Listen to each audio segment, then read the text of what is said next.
এখন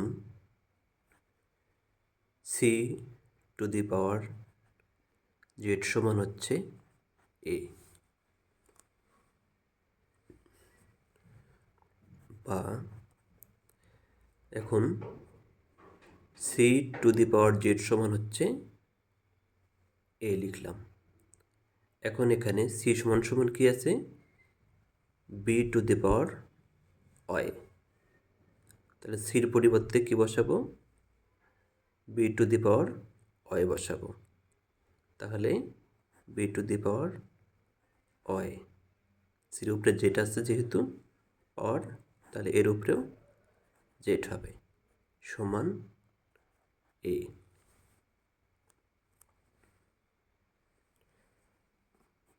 বা এখন এই পাওয়ার দুটো আমরা গুণ করব।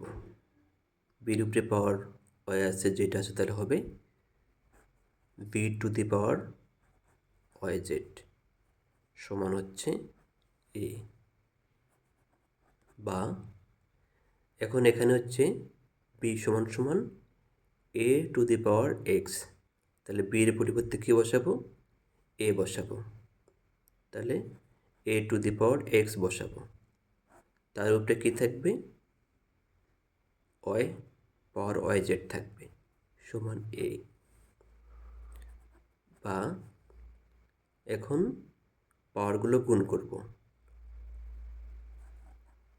এক্স ওয়াই জেড, ওয়াই জেডের সাথে এক্স গুণ করলে হবে এক্স ওয়াই জেড সমান এ।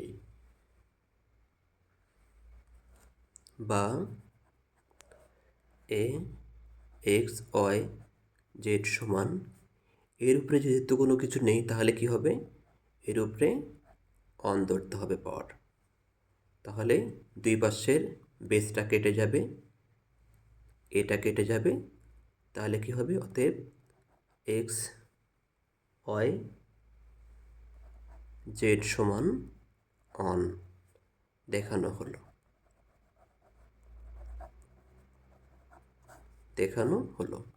তাহলে এখানে কি আছে? A to the power X সমান B, B to the power Y সমান C, C to the power Z সমান হচ্ছে এ। তাহলে এখানে এখন সি জেড সমান হচ্ছে এ। তাহলে সি সমান কী দেওয়া আছে? B to the power Y. তাহলে সি এর পরিবর্তে B to the power Y বসালাম। সির উপরে পাওয়ার যেহেতু জেড আছে, তাহলে এর উপরেও জেড হবে।